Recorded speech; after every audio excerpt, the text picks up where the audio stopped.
You crossed a finish line last month. You haven't told anyone. Not because you're ashamed, not because you're waiting for the right moment.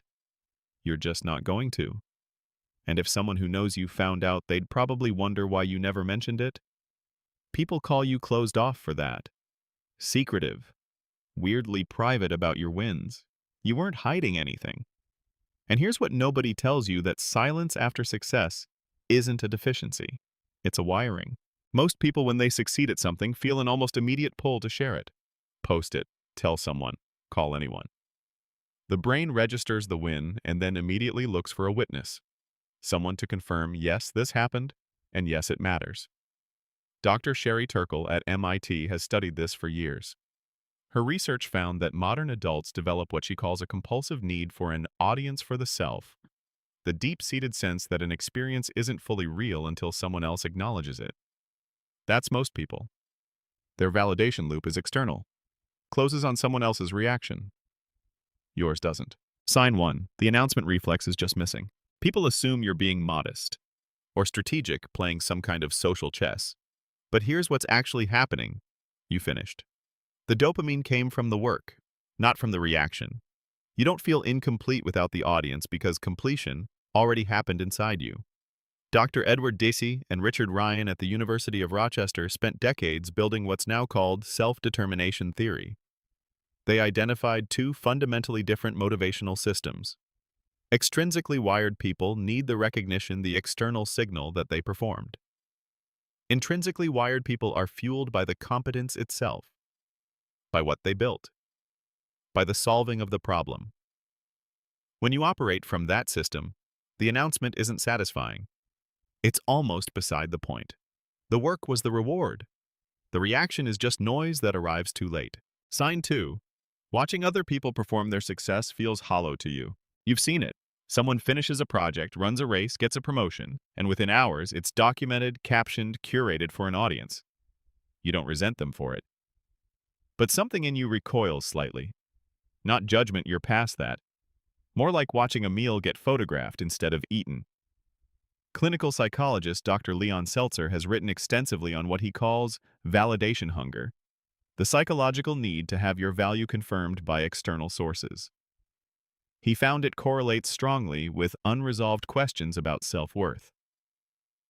The man who doesn't need the announcement isn't suppressing something. He's already answered the question everyone else is still asking.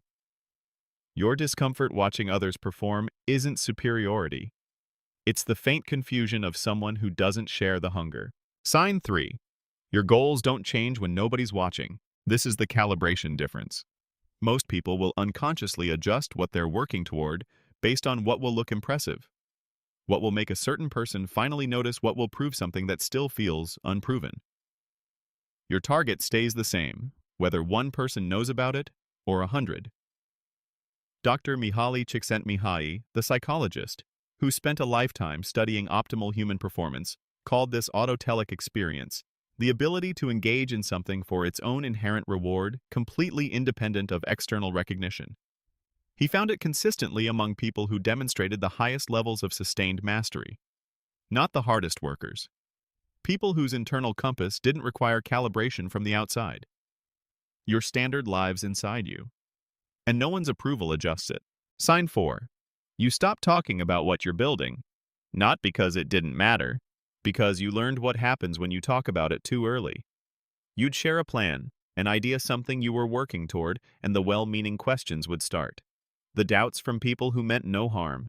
And you noticed every time you verbalized the goal before completing it, something drained out of it. Pressure escaping a sealed chamber.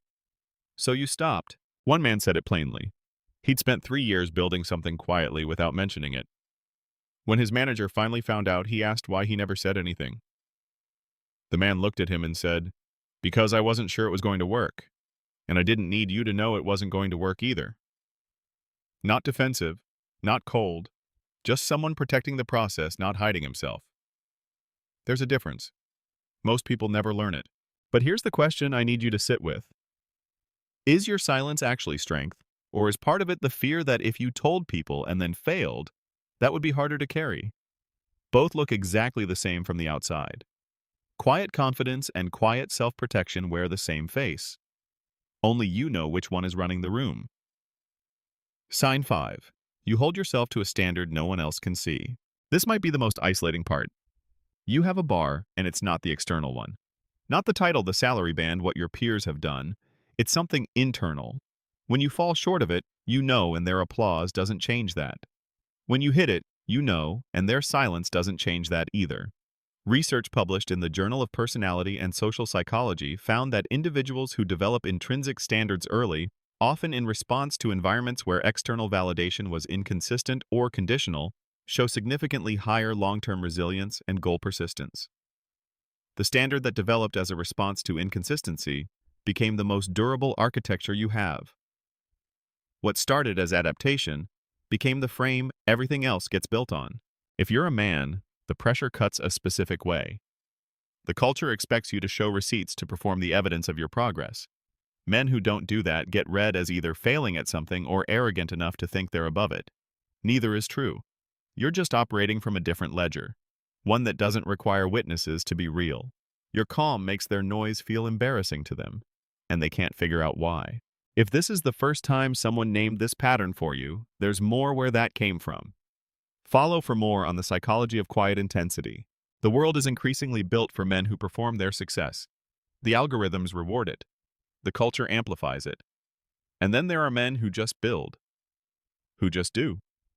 Who cross finish lines in empty rooms and feel, if anything, a quiet satisfaction that requires no audience. Those men are not broken, not cold, not incapable of sharing. They just stopped needing witnesses a long time ago. The ones worth having around will look at what you built and say, I thought so. Which one hit closest the goals that don't shift, or the silence after you finish? Drop it in the comments. And if you know someone who builds like this, send this to them.